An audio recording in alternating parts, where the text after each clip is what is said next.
Yep. Sweet. It's time to get pumped. Okay, let me just make sure this clicks onto Facebook.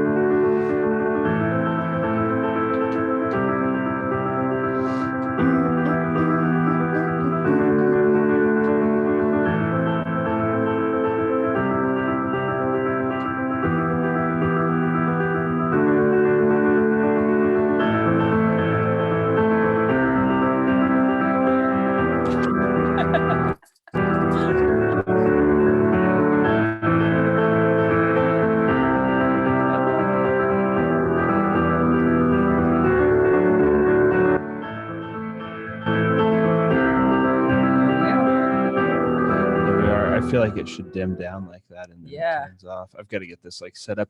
Welcome to day 3 of our 21-day summit. We are Kate and Tanner Wendell, and we are here today with another good friend who we've met over the last 12 months or so. It's super cool how this industry brings us together with like-minded people. And I think in any situation, you're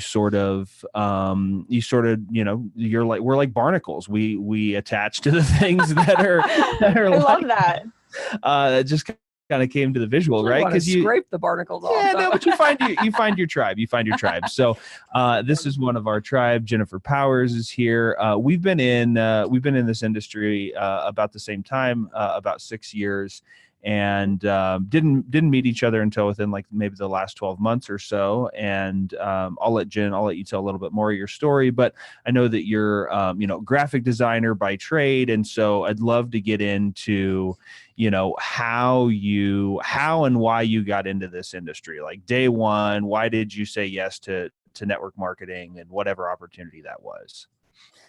Okay. So, it was like not quite 6 years ago, but almost. And I was different. I know a lot of people get in this industry, well, for all different kinds of reasons. I wasn't looking for anything. I didn't need anything. I was in a really fortunate situation at that time.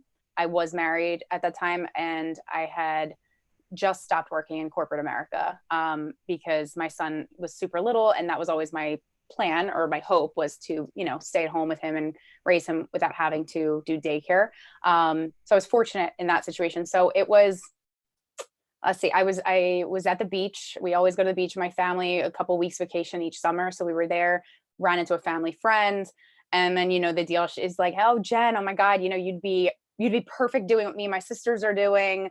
It's like a skincare company, and we are having so much fun, making great money, and you would be perfect at it. And after 4 dirty martinis, I was like, yeah, of course, sure, right? Like, I didn't think anything of it. I hadn't talked to my husband or anything. I just was like, yeah, sure, because why not, kind of thing. And then next morning you wake up and you're like, wait, what did I say yes to again? Like, what am I doing? And I thought about it, and the real reason I think why I had said yes, because I'm a very open-minded person in general. I'm naturally a skeptic, but I'm also always curious, and I'm always open to at least hearing things. And I like to think of myself as an opportunist. So when I really thought about like, well, why did I really say yes? It was because I had always made my own money since I was 15, right? I always had jobs. I worked in college, worked in corporate America, and I always loved that feeling of making my own money. And when I was doing the stay-at-home mom job, which is the most important job, obviously, it was so fulfilling, but there's no paycheck with that, which that's okay, because it is my number one job and responsibility in my life. But I missed that. I missed having something, that was just for me, that was all mine, that I could be proud of. Being a mom is my first priority and my most proud accomplishment, but I wanted something. I think that's why I ultimately had said yes. Because number one, why not? What I have to lose? Number two, I really would love to feel that feeling again of providing and bringing some income in for my family, even though we didn't need it. I just wanted that. Got it. And so when you got into it, so you were, single mom, so you were at home, you had some time. But when did you decide like, yes, this is what I'm going to do for life? Like I see the light, I see the opportunity here. Because for most people, that's not right away. But what did that look like for you? Okay. So I'm going to have to go a little bit into, open up, I guess, and share this, because like I said, when I was introduced, I was married, totally different situation. As you just mentioned, I am now a full-time single mom. So Mhm. obviously, lots of curveballs and changes were thrown my way that were very unexpected, completely out of left field.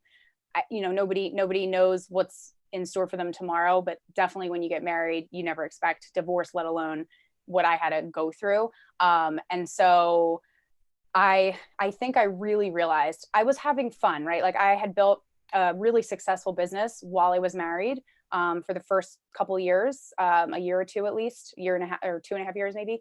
Um, and that's when it started to get really fun because I was seeing, oh my gosh, this is actually not like some little small business here. Like this is really taking on a life of its own.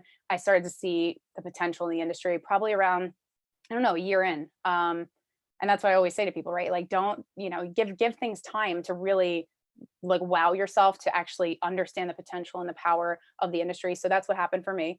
And when I was going through this very ugly, painful divorce, amongst other things, because I'm now full time single mom. So without going down into that whole story, uh, I realized I was instantly in panic mode when life hit all these road bumps and roadblocks, and I thought, oh my gosh, I'm going to have to figure out how to scramble and get a job.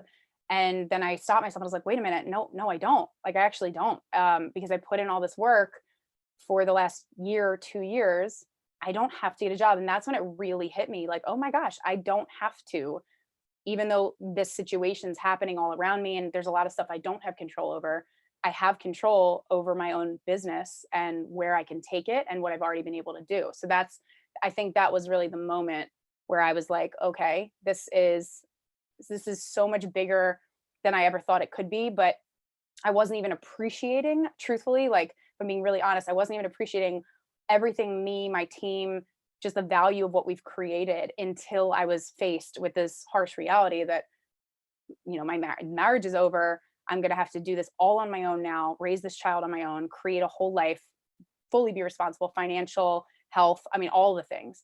And that's when I was like, okay, this is so exciting because I've already laid some foundation and groundwork, and I'm okay. I can sustain a life for me and my child. So I think that was your question, but I think that's kind of when it really hit me, and that's when I got into helping others and like get into coaching other people in this industry, whether they were a part of my organization or not, and it just unfolded into what it is now. So Yeah, that's awesome. So one thing I want to park on real quick, just because we were having like a little preamble before we started about the current situation and being at home and mhm, homeschooling kids and sort of mhm, managing it all, which I'm sure is different now for you, but it's not new, right? Like you've right. had to figure this out and being a single mom, and so I do just want to park on that point about how do you manage this, right? Because we have a lot of busy parents, be it single parents or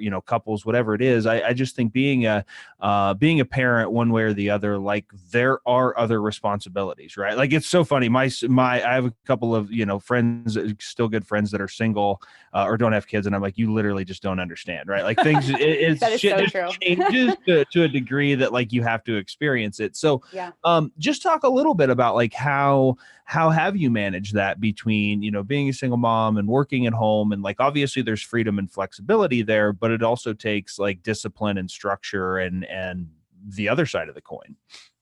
So I'm just a raw, real type of person that I'm not going to sugarcoat it. I get people telling me all the time, man, you're like Wonder Woman or Super Mom. And I'm like, oh, you do not live in my house. You do not know. You can't really say that. Like, I think the reality is we have, it's not good days and bad days because every single day there's both. You have good moments, bad moments. And so a couple things, because I literally just did like a talk on this exact topic yesterday, that I think you have to give yourself grace as a parent, whether you're a single parent or you have a team like the two of you. I mean, it's got its own bag of difficulties. Every single household has their own stuff to navigate and figure out. For me, as a single mom, and yes, I have one boy, and he is so self-sufficient and he's super easy. So every time I get frustrated or upset, I have to remind myself how lucky I am that he is the way he is. But I've been able to, like you said, it's not a crazy reality shock or major adjustment. He's a homebody. I work from home. So I'm really thankful for that.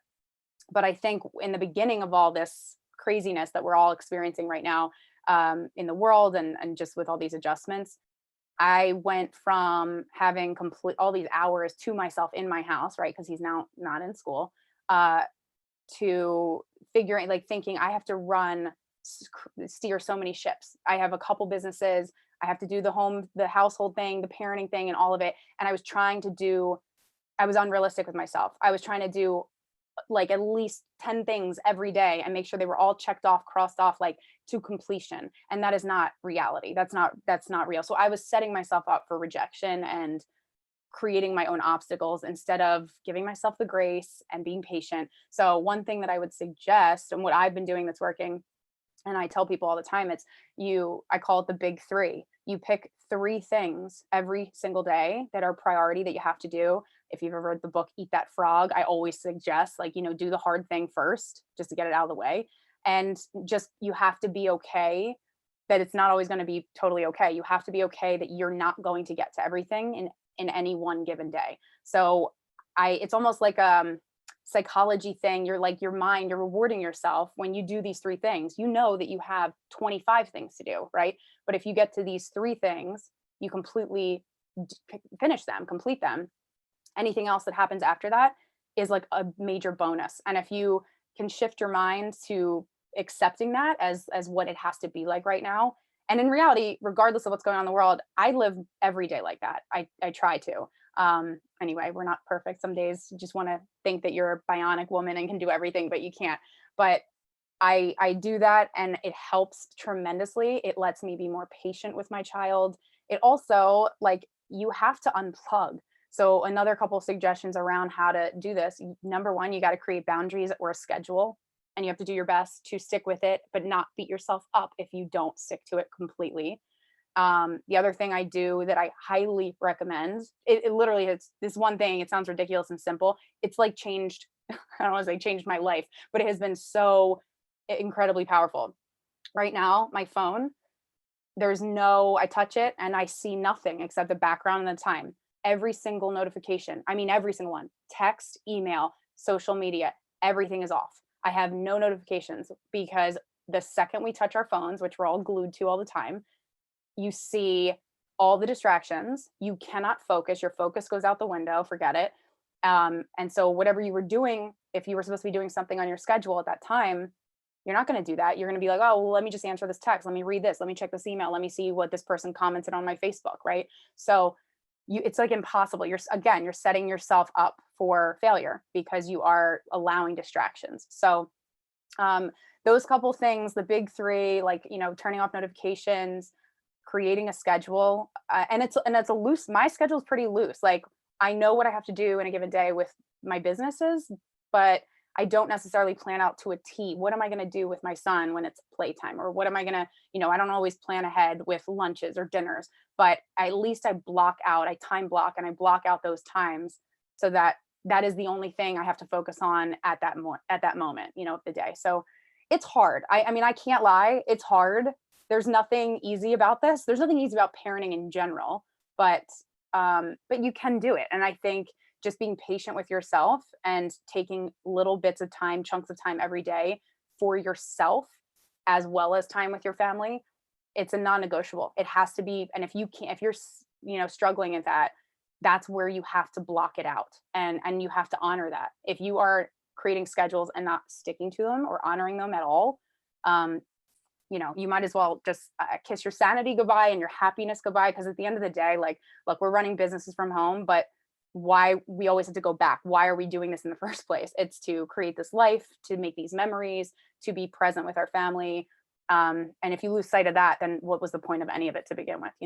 Oh, so good, Jen. Seriously, Mhm. we've been talking about how our day needs to consist of those top three things that Yep. we got to get to. And if we have time for others, great.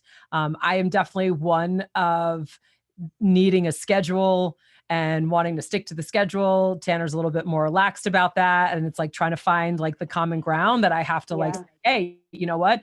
The schedule's going to get thrown out the window some days. Like this morning, we were just talking about how we overslept and Yep. our morning looked a little bit differently. So It's But really that's okay. You know what you do in Right. that situation? You go, Right. oh, plot twist. Okay, I'm rolling with it. Plot Same thing twist. with me. This morning, I was going to get up really early, like 5 a.m. club, you know, workout, shower all before 6:30. Didn't happen. Right. Like in the past, I would have beat myself up and the whole day would have been like, oh, now I'm just like mad. And like, it's Yeah. like, it's going to happen. Yeah. You got to roll with it. Yeah, it's a good reminder, and I'm glad that you shared those things, and and also for people to see that whether they're in a current job situation they're in or looking at network marketing, those principles still apply. So it's 100%. important. Yeah, it's important to share those things. So what would you say? You know, we you kind of touched on some of it, but what would you say in being a part of network marketing and being in this industry? Where has it impacted your life the most? Oh my gosh. It's a tough one. It's really, it's done so much more than I can even articulate or really wrap my head around. There's so many, I mean, confidence. I was very, I'm an introvert and I am naturally a shy person. And it's funny because people see you online, you know, as this bubbly, loud, talkative person, and they just assume, right, that you got it all together and you are crazy confident. And that was not me. I mean, I could go down the list and list so many things that this has done for me, but I think one of the things I'm honestly most proud of is that my child is seeing a single mom raise him, and listen, I'm not saying I can do it all, but he's seeing me do it all. And the industry is what allowed me to not have to go back to corporate, to not have to work for somebody else. I think one of the biggest gifts that I can give him is to show him that like you really can do the hard things and you can do anything. And this, I wouldn't have gotten that. Like, you know, I started a small business before getting into this industry. And it was hard. I mean, I was in charge of making the production, the advertising, the marketing, the shipping, the handling, you know how small businesses go. And sure, I was proud of that. I was successful at that. He saw that, but I had no time with him. I had no, so I think the industry of network marketing, uh, I mean, God, other than like incredibly increasing my confidence as a woman, not like a business owner, like as someone who can walk in a room and be proud and get rid of that timid and shy nature and public speak and enhance everything that I could do before, but maybe not incredibly well. It has enhanced all those things. It's also, it's changed my life in the sense that the people we always hear, right? Like you are the 5 people you hang around the most. And if you're the smartest person in the room, you're in the wrong room. I've never felt more, I don't want to say stupid, but I've never felt more humbled or whatever. When I'm around the people that I'm around now, I'm always learning something. And I remember, and I just had this reality shot, like check, or this aha moment just a few days ago, even that it's like everybody says like, oh, I'm forever a student and I'm forever learning. But do you really mean that? Like for me, I live by that. That is true for me. I am always learning and growing because the people that I chose to be around that came from this industry have I'm never hearing the same thing twice. I'm always learning something new. I'm always hearing something in a different way. And so I really feel like the personal and professional growth that I have every day of my life now, I could not have had that if it was not for this industry, because what happens? You get around the same people, you work the same job, maybe changes here and there, a little bit here and there, but nothing drastic. And I feel like I'm watching my child go through school. And I said this to him recently. I said, you know, you're in school and you're learning things that you didn't learn. Do you realize that every single day when I'm working, because sometimes he's like, oh my God, your job, this is so much fun. You're doing videos and this, that. And I'm like, no, I'm working, but I'm also learning every day, just like you. Like, and I love it. So you're going to get to a point, even if you don't now love school and love learning, you're going to find something that gets you so excited and you're not going to want to stop learning it. So, you know, I guess to summarize that, like it tied up in a bow or something, it changed me from the people I've associated with and what I expect, the people I expect to associate with. Like I'm not setting the bar and the standards low for myself anymore. The bar is very, very high, because I've now experienced what being around caliber decent human beings and incredibly successful people, what that looks like. You don't go backwards from that. When you get that taste of that, you don't want anything different.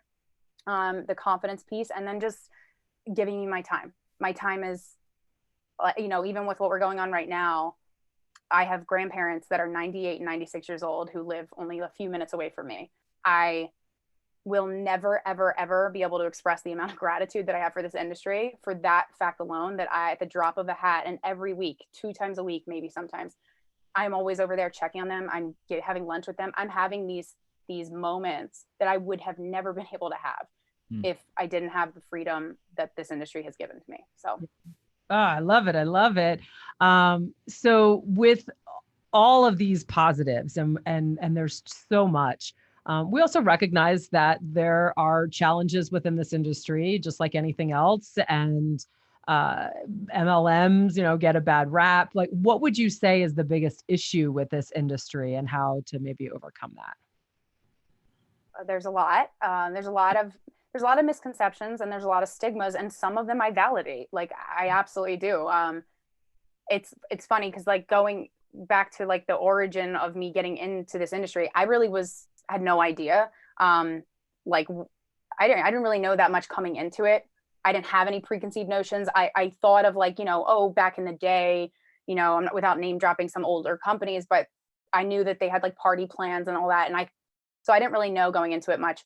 Very shortly after being into it, I quickly saw the skeptics and their concerns and the preconceived notions and the all of it. And I started to like, oh, okay, I get it. I get why you think that. I get why these people are a little bit hesitant or not into it. So I guess, I mean, your question, like the biggest thing, God, if I had to pick one, I guess it would be that you have to be, oh God, there's so many. I mean, there's that you have to be good at sales. No, you can develop that skill. Okay. That you are spammy pammy and you have to message 1,000,001 people and bother all your family and friends. I can see why people think that, because on a day and age of social media, you have access to free marketing tools, which is great as a business owner. Like, social media is an amazing free tool, but it's misused, it's abused.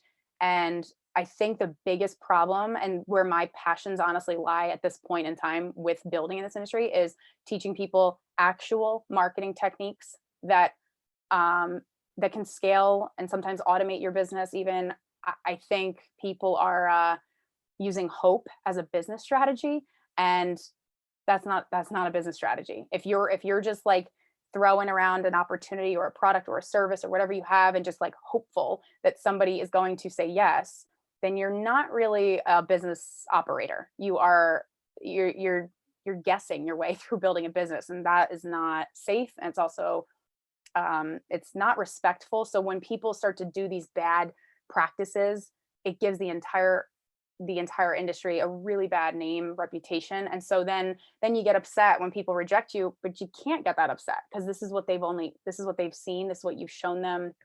So I mean, I literally could go on a tangent with all the things I don't like about the industry. And I'm glad that you asked this after, because I just told you I love this industry, but there is unfortunately a lot that is done wrong, and there's a lot I don't like about it. And I'm trying, I know you guys as well, we're trying to be a part of the solution here. We're trying to really change that.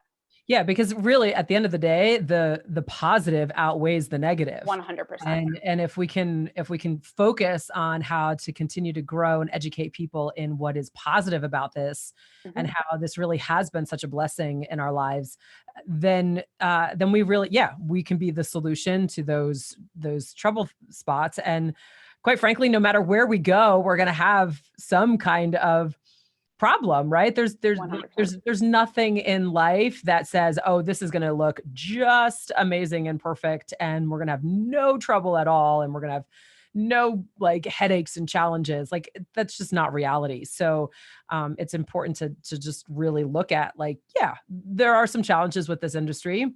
We know them, we recognize them, but they don't top over all the good and positive that's going on. And that's really the message that we want to get out. Well, you look at, I mean, everything, like you said, is challenges. It's also risk assessment. If I'm going to work for somebody else, or if I'm going to start my own brick and mortar small business or online business myself, or I'm going to leverage a system and an opportunity that's kind of already, all the hard stuff has been created for me, and I just get to leverage that and learn how to market that. Each one of those has its own obstacles, challenges, and a lot of there's risk in every single thing in life. There's a risk if you select the wrong school for your child to go to and it was a bad choice. There's a risk if you made a bad business investment, if you bought the wrong house, and there's risks in everything. So I'm glad that you said that, because there's so many layoffs happening right now, like so many. It's so sad. It's heartbreaking. There's so many small businesses that are closing. You just have to, and there's risks in network marketing. There's risks in those things, overhead employees, loans, all that, financial commitment. There's risks that you're going to let go because you are at the mercy of a boss. And there's a risk here. The risk here is like, you don't learn the craft. You don't teach yourself and master the correct techniques and the ways to apply them. You don't understand that you have to change with the times. It is modern day and technology today. You have to learn to adopt as all these changes happen around you. So, and really network marketing is famous for saying, well, it only won't work if you don't work it. And that's true, but it's not true, because you have to learn how to work it the right way. And if you are not in a mission to constantly seek education, like as a business owner of any kind, you have to constantly continue to educate yourself. What's working, trial and error. Marketing itself is, okay, I'm going to test this. Is this working? If it's not, what do I have to change? What do I have to figure out? So all of them have risks. In my opinion, it is the lowest risk, highest reward way to change your circumstance, to get more time, or to change your financial, whatever you have going on there. But that's my opinion. But, and I get why people are afraid. As a business owner or a network marketing professional, it is a risk, because it's a totally different train of thought. You have, with an employee, you think you have security. In reality, you don't. You don't. And doing something like this, you're more in control, period. Like you have more of a say, you get to call more of the shots. So yeah. Were you gonna say something? No. So with that, what would you say is your advice to people who either are in network marketing or maybe are considering being in network marketing, how to overcome the struggle? Like, what would be the advice to be like, okay, we've shown the positive and we've recognized where there are some challenges and risks. What would be the advice to work through that? To overcome the struggles and that people have in this industry? I would say you have to, if you're going to make a move and you're going to go into something, make sure you wait out all of your options. But if you're committing and you're in, then you have to commit. Okay. And what that looks like is get yourself educated and know ahead of time, what's the financial commitment for me, so that that's off the table, right? You can't then say, oh, I didn't know that I would be, because in reality, this is so crazy inexpensive. Sometimes I wish it was more expensive, so people really poured their whole heart into it. Because you guys know, when you don't pay, if you don't pay, you don't pay attention, or if you don't play to whatever the saying goes, right? But I would know coming into it, like, okay, what's the time? What time do I have to put into this? What is for a year at a glance, what am I going to have to invest into this? What's the educational investment that I need to, figure out? And then, like I said about parenting, give yourself grace to learn. If this is a new industry for you, if it's going to come with a new set of skills that you have to learn. Like anything, this is not a get rich quick. This is not easy money at all. Like, nobody's going to say that. And I hate when people say that. It's not true. It's a lie. And if somebody's telling you that, probably want to run the other direction, because it's not true. And you need to go somewhere with people that you trust, that will have your best interests at heart, but are also going to tell you like it is. So to overcome the objections, if you know that this is something, or if you're excited at the thought of getting involved into this industry, then just know, like anything, you will have resistance and objections and rejections, just like any business owner. And the ways that I overcome that is I do a ton of personal development. That's part of my, my schedule with my son. It's like we have 20 minutes of reading time. He's on his books. I'm on my business books or personal development books. It builds your It builds up the hustle muscle and it builds up your confidence. When you're confident, people do business with confident people. They don't do business with weak people, right? So you have to completely work at really growing yourself all around in every way.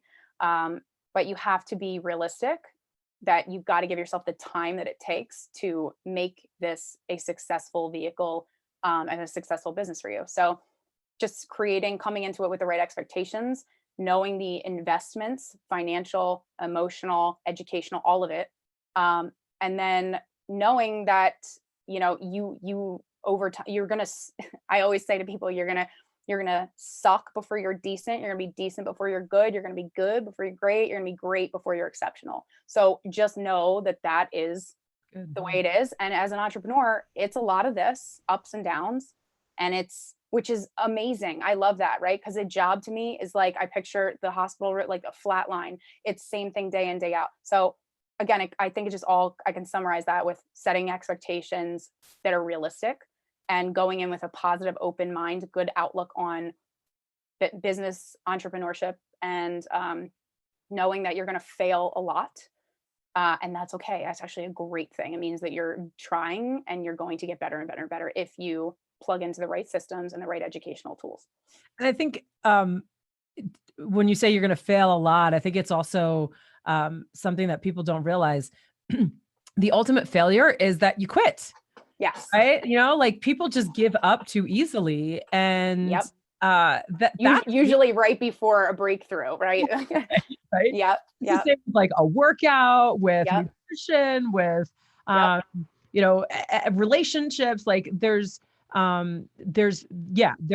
failure when you literally say, okay, I'm done with this, and haven't exhausted all options to say, really do everything I could to make this successful. And let's define a failure for 1 second, because the people listening to this, if you're in a corporate career and or you're the CEO of a company, and when you think of failure and you failed at something, that can mean in those industries major consequences, major issues, right? Like you could fail and screw up a big deal that completely falls through, where you lose tens of thousands, hundreds of thousands of dollars, or you work for a boss and you failed, you messed something up. So yeah, you might get a slap on the wrist. Maybe you'll lose the possibility of a promotion. When you fail here, it's not a failure. It's a lesson. It's nothing that is going to massively impact you in that moment or even in the long term.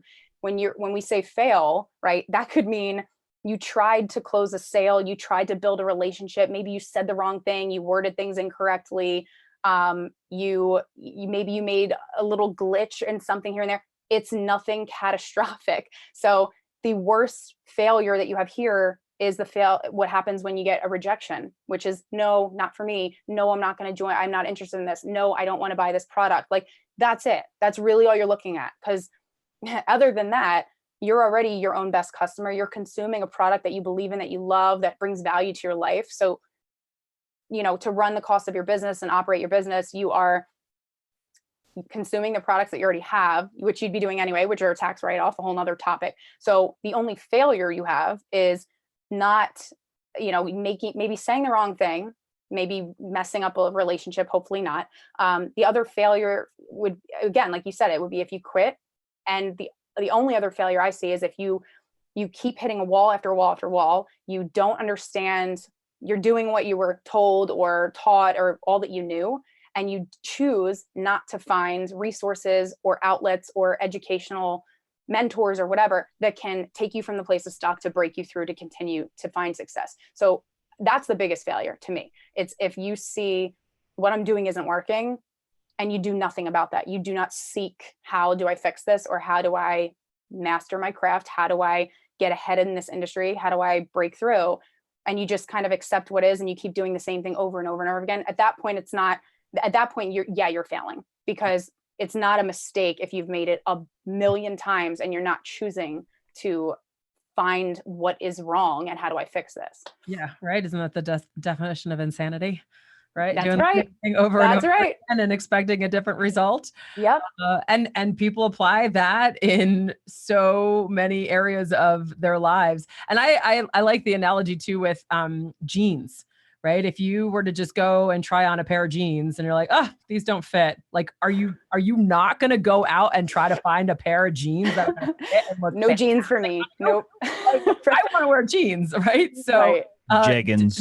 That's why jeggings. jeggings exist. But I mean, but look, there's a solution, right? So That's right. it's yeah, I mean, there's so many different styles and brands and ways to find a pair of jeans that fit. And it's Totally. the same thing within this industry too, that there's So true. still a solution. And we like we've come across that too, where we've had struggles of like, God, man, this just is not working. Like, what the heck? And we Yep. know that people succeed at this. So, like, what are they doing? Let's go find and connect with them, or let's learn something new and learn a new skill or learn just a way around it. So, You have to always ask yourself that, like, yeah, really well, important. if they did it, why can't I? I don't like when people say, well, they got lucky, or well, not everyone's a Tony Robbins, or not everyone's a superstar in their MLM, or not. But and I'm not saying everybody can be, because it does take a type of person, a grit, no quit, like hustle, like it takes. But if you want that, then you just do what they do. You do the do to get the get, right? You start to figure out through a lot. Sometimes it's a ton of trial and error and a ton, and it can be exhausting. I'm not even gonna, I don't sugarcoat things. It can be exhausting, this whole journey to figuring out and study and just figure out like why them, so why not me? Like, the truth is that you really can. I mean, if I remember somebody years ago asking me, well, like, I could never be like I want to be pouring into people's lives, and I want to be like a speaker like Tony Robbins. And then I started listing, Brendan Burchard and this one, all these other people that are also life coach, in that same category. And I was like, they're all wildly successful. If only one person was supposed to be the end all be all of that, none of these other people would exist. They would have never made it. It's the same thing here. It's the same thing in any industry, any company, online, offline, traditional, non-traditional. You just make a decision. Like, are you deciding to not quit until you find success, or are you just going to give up at the first few signs of struggle? I mean, that's completely that person's choice. Yeah, and it's funny you bring up Tony Robbins. So I actually was listening to one of his programs the other day, and he talks about his origin story, and back in what he's been doing this like 40 some years, and was basically homeless for all intents and purposes, horrible childhood, like all of this stuff.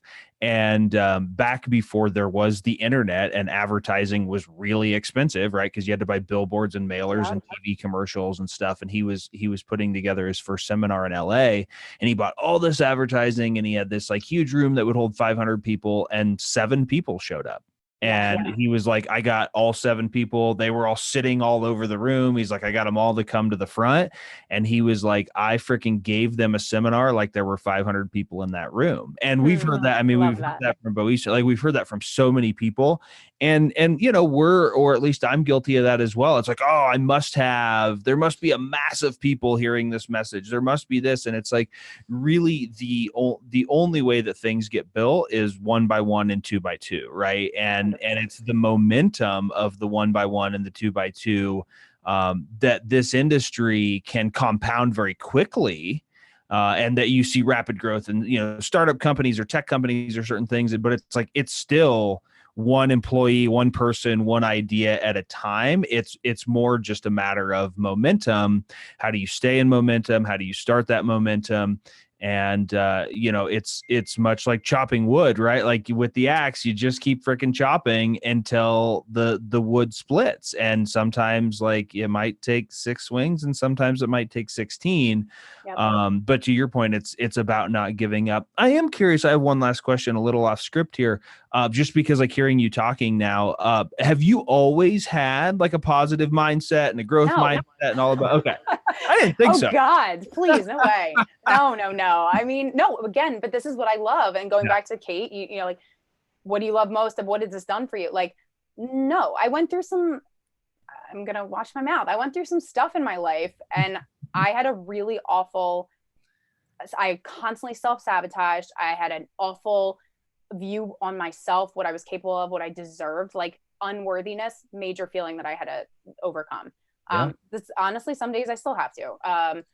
And I love, so what we're just talking about, I always say, do for one what you wish you could do for many. And it does start like that. And every person who's ever been great has that mentality and mindset. So my mindset, and have I always had this amazing attitude? No, I remember that this is probably, actually, now that I'm thinking about it, one of the best things that has come out of this industry for me, when I was still like not there yet in my own mind. And I remember the first person I had, been growing a team and everything.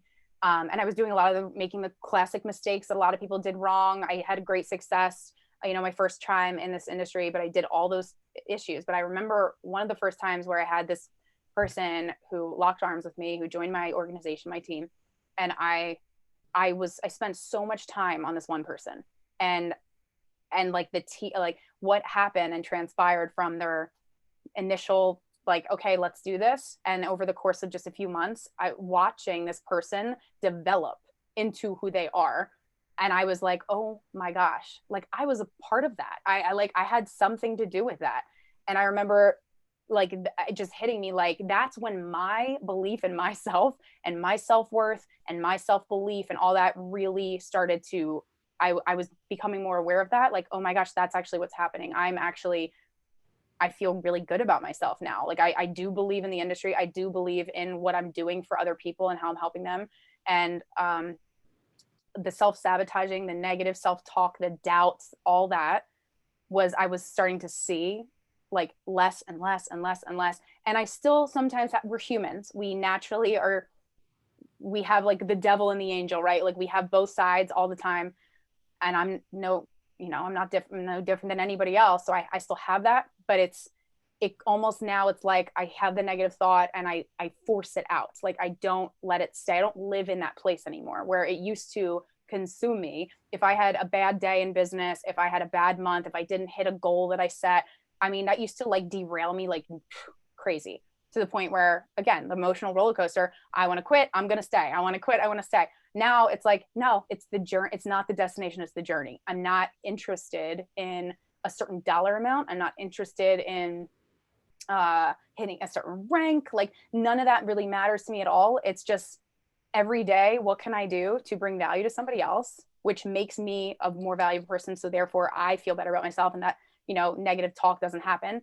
And then how can I enjoy today so that today was just a good day, that I can be happy today, not tomorrow, not in 5 years when I hit my millions or whatever the heck, goal you set for yourself. It's like, how can I be the best Jen so that I'm a great mom, I'm a valuable person to the people that I get connected to? And how do I show up online every day that I can show somebody something they didn't know, teach something, like say something they never heard before, teach somebody. So I mean, that was a really long-winded way to answer your question, but the truth is no. So if you're somebody who beats yourself up emotionally, just know that like most of us, I think I can say, have all started there before we got into this, before we started to find any level of success. So it's okay. It's not going to be a permanent place for you. But I think this industry is one of the only industries that can bring you out of that and change who you are. Otherwise, other industries, there's still a lot of rejection, disappointment, and like a lot of jobs, it's just a routine and there's no real personal growth that happens. That's not true here though. That's what happens here. And that's what I love so much about it. Change does. I thought we had more in common than just being introverts. So no, we're the same. We're the same. We really are. I mean, it was a lot of similar stuff, and I do, like, I truly believe and us, attempting to interview people and produce more content is really because we are attempting to figure out the biggest bullhorn to be able to communicate to people that this is one of the best that I know of, but one of the best, we'll just say, personal growth opportunities. And it literally is, I just envision like sharpening a saw and you as a person are a dull ass saw because, like life's got you down. You've been sawing through a lot of stuff. Yeah. And like you step into personal development and that starts to be the tool that allows you to sharpen yourself. And And the biggest misconception, you hit on some of that earlier, that I've had, that I carried for a long time, was like, oh, I'm going to hit the whatever, right? The big stuff in a year or two or Yep. three, because you see people do that. And yes, it is that opportunity. But for somebody that's homeless or literally coming from nothing, and like this is their only opportunity and only source of money, and they don't have time to mess around and decide whether or not they're doing this, those are generally the people that just skyrocket to the top, right? And then Absolutely. there's a lot of other people, and we're in that category where it's like, we have other sources of income, and like, we love this, but clearly there's not a need to skyrocket us up, but we wouldn't Totally change true. a thing about the learning and Heck, the we met process because of over the this last industry. 5 years, or any of that stuff. So I just think that it does the what can happen to people, can create a false perception or sort of a false sense of failure of like, oh, if I'm not at the top in 2, 3, whatever years, and I don't achieve all my goals, well, I guess I'm not cut out for this, and I guess I'm a failure. But success is what's Frank's line, right? Success is the continuous realization of a worthwhile dream, or something like that. And Yes. that's really been good for me to get, that it's not about checking every goal off of the list, right? It's about the pursuit. It's about continuing to wake up excited, Yeah. and have that vision, and create those things in your mind to go chase, because you're right. Otherwise, and none of it's right. None of it's worth it. It's So not, true. it's not all that easy. But the idea, I'm a big fan of alternatives, and the idea of continuing to be in the same job day in and day out, right? And a lot Yeah. of those people just got their cheese moved right now, because and I used to work with a lot of those people, right? And I'm just like Yeah. looking around, and I'm like, man, I'm running as fast as I can to learn and to evolve, because I don't want the organization to change underneath my feet, right? I want to be Yeah. changing inside the organization and moving and growing myself. So when it does change, whatever. But I just, like, for a few years I worked with people, I'm just like, man, you have no fucking idea. I don't know what's going to happen. I just know, like, Here I shit. am trying to mute myself, and there you are dropping F-bombs. This whole But time I've had a whole we're now at the end, and I got a little excited. But love it. that's just sort of where my mind is at, is like, I didn't used to think about growth and constantly evolving and going and sort of, having difficult experiences for the betterment of my life. And this is totally changed me. And you just reminded me a lot of that. Well, I'm so glad I did. Yeah. One of the things you just said, though, like, one of our mentors in the business, I remember she said to me, I remember when I again did the whole goal setting thing, because I think this is important to point out too, especially people that are looking at getting into this industry. Goal setting is something that's always talked about, encouraged. I encourage it. What I did wrong, I was doing, I want to be here at 3 months in, and here at whatever, and here meaning bringing in this much money, aka at this rank or this level. And when that didn't maybe I hit it the first 2 times I set those goals, and then the second or third time, or whatever it was, I didn't. And I was so disappointed. And I remember this mentor that we both, know and work with, she was like, okay, but your back's not against the wall right now. You're right now, what you have, you're comfortable. And so you don't have that sense of urgency. Like, not that you need to be panic stricken to be successful, but you do need, it's one of two things. You either don't set goals like that, which I advise people not to, like, when you do that, when you do not hit that, it's just all the self-doubt, all those bad things that you don't want to feel come back, because you feel like a failure. You feel like, what did you do wrong? You start to beat yourself up. So almost setting goals that are action-based, activity-based, even like home-based, like I'm going to work for this amount of time, no matter what that looks like or what activity I'm doing in that time. And then I'm going to shift gears and do the whole mom routine or whatever. Like, that's a good goal. Like, that's a really good goal. Something you should be crazy proud of if you can stick to it. So when she said that to me, it was like, okay. So I was just getting a little complacent, maybe a little bit management mode, maybe not so, gosh, I like really have to go guns blazing or figure out what I got to do to make this happen. So there's some truth to that. Absolutely. But I think a lot of the things that people do wrong, going back, like the goal thing, is you're setting these goals that are rank based or income based, or which at the end of the day, you have no control over. No business owner in any industry has control over that. You have employees, or you have a team, or you have whatever you have, and you have the goal there, like that you kind of hope, or a stretch goal or whatever it is, but you can't be so married to that goal that you feel like a complete failure when you don't hit it. So I do believe, yeah, set big goals, shoot for the moon. And if you land in the stars, that's amazing, right? Like shoot these really beautiful big goals. But I would almost encourage people getting in this industry, or people that are already in it, make sure that it's more of an activity or an action-based goal, as opposed to a definitive, like this title or this level of money or whatever, because at the end of the day, we don't really have control over those things. When you don't have control over a goal, but you think you do because you're setting it and you think I should have that, or I should be able to have that. That's when you start to get really down on yourself and rejection. And that's just not self-serving in any way. So just throwing that in there too. Yeah. Just taking those steps every day to just keep moving forward and keep Correct. making progress is you really, control your that's actions, what you can, right. not That's what, always the results, right? Right. That's what you can control. Well, this has been awesome, Jen. Thank you so much for hanging with us. Thanks for having me. It's fun. Yeah, we appreciate it, and we love getting to know you and just like our whole community of a team. It's just So awesome. yeah, we've got some amazing people here, and we love that we've been connected with you and everyone else. So thank you for hanging. Same here. Oh my God, anytime. Love you guys. Awesome. Right. Thanks so much, Jen. Have a great rest of your day. Yep. Thanks, guys. You too. Bye. Bye.